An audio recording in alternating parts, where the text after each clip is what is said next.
It's estimated that 26,000 children in England and Wales are living with type 1 diabetes. According to a new report, though, most of them are not getting the right standard of care. All children over the age of 12 who have diabetes are meant to get 7 key checks a year, but a new report has found just 16% actually are getting them.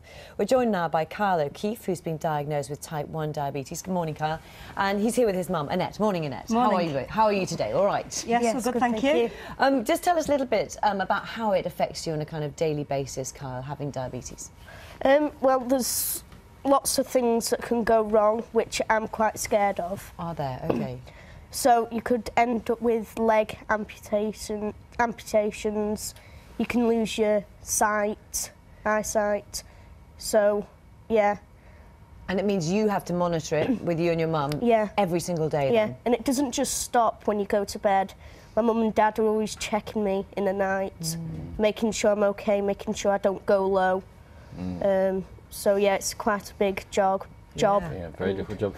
Annette, we were saying just that, you know, children are supposed to get 7 key checks in a year. Is Kyle getting all of those? He is actually, yes. We're very fortunate that in the clinic that Kyle attends, he's received these checks now for, I'd say, for the last 4.5 years, which is very comforting when we look at the statistics of the report.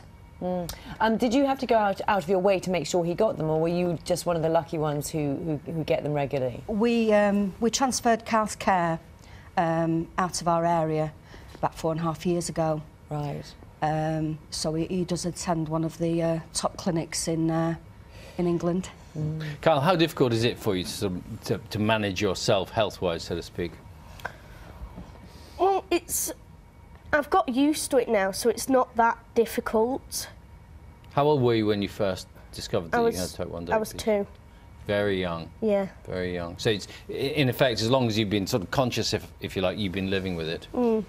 Yes. Interesting, because Kyle, you say that you're scared about what could happen, and as well, that's a big responsibility for Kyle anyway, and you as a family. So how, you know, when you're getting all those checks, how concerned are you that everything is being done to help you as a family deal with it? I think I'm confident, but also dealing with type 1 diabetes is a learning curve, and it's a learning curve throughout the stages of their progression. As we said, Kyle was very young when he was diagnosed, and his needs now are different to what his needs were when he was 2 years old. So hence the checks, you need them all the time because things could change. Yes. I mean, if you weren't getting these 7 checks a year, what sort of position would that put you and Kyle in, do you think?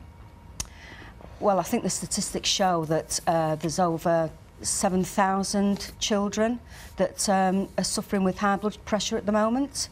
So he would maybe be one of the statistics, I would think.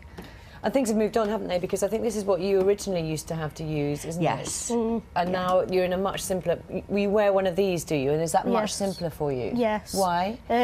Well, it's a lot smaller. Yes, we can see that. And you can...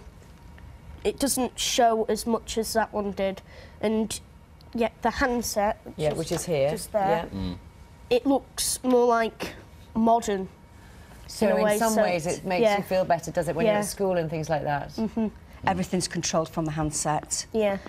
It's what's called an untethered pump, whereas the other one, as you can see, has got the long tubing. Yes. So we always had the long tubing attached to him. So we're lucky enough to be one of 2 families that have actually got that pump in our clinic. That's very good. And this is what you will have to do forever, in fact. Yeah. Okay, so it takes a lot of patience, but you seem to be dealing with it pretty well. Yeah. Yeah. That's I good. think you need good support. We get ongoing support from our diabetes team. Like I say, it's a constant learning curve. And what for other parents who perhaps whose children aren't getting those checks? What would you say to them? Try and make sure that they do, or? I think, yes, you need to be proactive in your child's care. I think you need to be aware of what your child should be getting. There's certain networks that are working towards children getting this kind of care. There's a large Facebook community. So go out there. Find out the information and ensure that your child is getting the best care And possible. get support from other parents too. Yes. All right, Annette and Carl, thanks very much, and good luck. Thank you very much. Thank you. Thank you both.